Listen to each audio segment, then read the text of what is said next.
Dona Helena acabou falecendo e no velório, o que era para ser despedida virou uma disputa vergonhosa. Os filhos dela não choravam.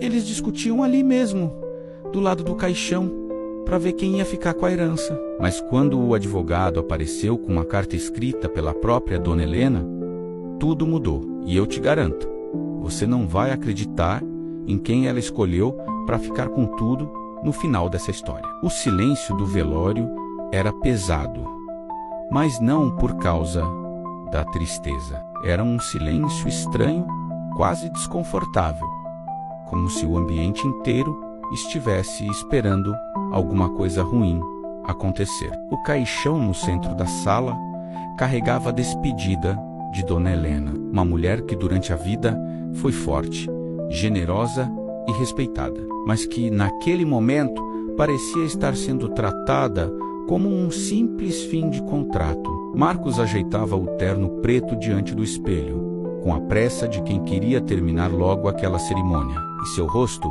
não carregava luto, carregava alívio. Ele soltou um riso curto, daqueles que nascem quando alguém acredita que finalmente venceu, e murmurou com desprezo: finalmente essa velha perdeu as forças e se foi. Ao lado dele, Camila passava perfume e ajeitava o cabelo como se estivesse se preparando para uma festa, e não para enterrar a própria mãe. Ela olhou de longe para o caixão e disse com a voz dura, fria, sem uma única lágrima: graças a Deus, agora a herança é nossa. E então, como se precisassem deixar tudo bem claro, os dois viraram o rosto para Gabriel, que estava mais afastado, perto da porta, como se nem tivesse direito de estar ali. Marcos falou em tom de deboche: e você, Gabriel, nem pense que vai ter alguma fatia disso. Camila completou sem hesitar: nem um centavo, você não é nada nosso. E foi nesse instante que ficou claro que aquela despedida não seria marcada por saudade, mas por ganância. Enquanto os dois irmãos biológicos discutiam como se Dona Helena fosse apenas um prêmio caro demais para ser dividido, Gabriel permanecia ajoelhado diante do caixão, com os olhos vermelhos e inchados, o rosto molhado de lágrimas e as mãos trêmulas segurando a borda da urna com cuidado, como se tocar naquele caixão fosse a última forma de ainda sentir a presença dela. Para o mundo, Dona Helena era uma senhora rica, dona de uma pequena empresa e de uma casa bonita, num bairro antigo da cidade. Para Gabriel, ela era muito mais. Ela não era apenas quem o criou, ela era quem o escolheu. Gabriel foi adotado ainda bebê, vindo de um orfanato, onde ninguém parava muito tempo para olhar no rosto das crianças, onde o amor parecia uma coisa rara e onde ele, mesmo tão pequeno, já tinha aprendido a se encolher, como se a vida inteira tivesse sido feita para ele não atrapalhar. Ele chegou na casa de Dona Helena com medo, sem saber o que era colo, sem saber o que era carinho, sem saber o que era alguém sorrir de verdade ao vê-lo. Mas Dona Helena sorriu, e aquele sorriso foi o primeiro bem-vindo que ele recebeu no mundo. Ela o pegou no colo, encostou a testa na dele e disse algo que ele nunca esqueceu: a partir de hoje, você nunca mais vai se sentir sozinho. E ela cumpriu. Gabriel cresceu ouvindo comentários. Cresceu ouvindo que não era de sangue, que era apenas adotado, que nunca seria realmente parte da família. Mas dentro daquela casa, Dona Helena fazia questão de provar o contrário todos os dias. Para ela, sangue nunca foi o que definia um filho. O que definia um filho era presença, era respeito, era amor. Marcos e Camila, ao contrário, foram criados com conforto. Sempre tiveram tudo o que o dinheiro podia comprar: escola boa, roupas caras, celular do ano, viagens, festas, presentes. Só que com o tempo se tornaram distantes. O tipo de filho que só lembra da mãe quando precisa de algo. O tipo de filho que chama de mãe apenas quando quer um favor. E foi assim que, pouco a pouco, Eles se afastaram, cada um seguindo seu caminho egoísta, sem olhar para trás. Gabriel não.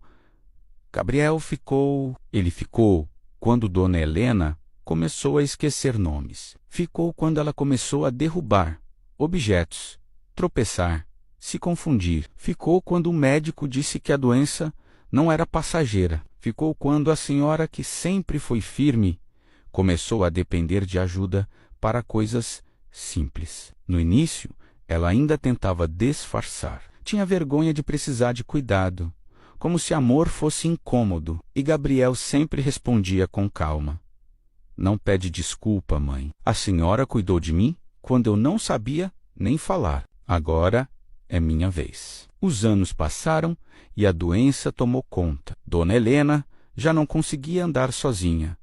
Já não conseguia comer sem ajuda. Já não conseguia lembrar do próprio nome em alguns dias. Houve momentos em que ela olhava para Gabriel como se ele fosse um estranho, e isso doía como se alguém arrancasse um pedaço do peito dele. Mas mesmo assim, ele não se afastava. Ele a alimentava com paciência, dava banho, trocava roupa, passava creme nas mãos dela, fazia chá, sentava ao lado da cama e contava histórias da infância só para ver se em algum canto da memória ela ainda reconhecia a voz dele. E quando ela reconhecia, era como se o mundo inteiro se consertasse por alguns minutos. Às vezes ela segurava a mão dele e dizia baixinho: "Meu filho, você é tão bom." E Gabriel sorria chorando, porque aquilo valia mais do que qualquer dinheiro. Enquanto isso, Marcos e Camila gastavam sem vergonha. Era festa, bebida, viagens, roupas, carros e vícios, tudo pago com o dinheiro da própria mãe. Eles apareciam de vez em quando, em visitas rápidas, só para manter as aparências, e sempre faziam o mesmo teatro. "Mãe, como a senhora está?" Mas nem esperavam a resposta. E quando Dona Helena tentava falar devagar, confusa, eles se irritavam. "Ai, mãe, fala direito!" E saíam, como se o problema fosse ela estar envelhecendo, como se a culpa fosse dela por estar doente. Gabriel via tudo, engolia tudo, porque ele não queria brigar. Ele só queria cuidar, só queria honrar, só queria amar. O tempo foi passando, até que chegou o dia em que Dona Helena não abriu mais os olhos, o dia em que a casa ficou silenciosa demais, o dia em que Gabriel sentou no chão da sala, com a cabeça encostada no sofá, e chorou como criança. Não era só tristeza, era um luto profundo de quem perde a única pessoa que realmente foi família. Marcos e Camila chegaram para o velório como quem chega para um compromisso chato. Não abraçaram Gabriel, não perguntaram como ele estava. Só olharam para o caixão e começaram a discutir, como se Dona Helena não estivesse ali. "A casa é minha", disse Camila. "Você está maluca? A empresa é minha", respondeu Marcos. E no meio daquela disputa, Gabriel, ajoelhado, chorava em silêncio. Mesmo assim, ainda ouviu as acusações. Marcos falou alto para todo mundo ouvir: "Tá chorando por quê, Gabriel? Tá fazendo cena? Quer bancar o filho perfeito?" Camila soltou com desprezo: "Ele deve estar pensando no dinheiro. Interesseiro." Aquelas palavras atingiram Gabriel como um soco, mas ele não respondeu. Ele não precisava se defender. A consciência dele era limpa. O amor dele era verdadeiro. Foi então que o advogado da família apareceu sério, com uma pasta nas mãos. Ele pediu que todos se reunissem. Marcos e Camila se ajeitaram imediatamente, como se estivessem prestes a receber um prêmio. O advogado pigarreou e disse: "Dona Helena deixou uma carta, escrita de próprio punho, e pediu que fosse lida diante de todos no velório." A sala ficou em silêncio. Gabriel levantou o rosto com os olhos cheios de lágrimas. Ele não esperava nada. Na verdade, ele nem queria nada. Ele só queria que ela estivesse viva. O advogado abriu o envelope e começou a ler. Gabriel, meu filho. Gabriel prendeu a respiração. Você não tem meu sangue. Marcos e Camila trocaram olhares, como se dissessem: Tá vendo? Mas a carta continuou. Mas tem tudo o que eu tenho de mais valioso: o meu coração. O rosto de Camila endureceu. Marcos parou de sorrir. Você me amou? Você me amou sem esperar nada em troca. Ficou quando a doença me levou aos poucos. Você me segurou quando eu já não lembrava nem de mim.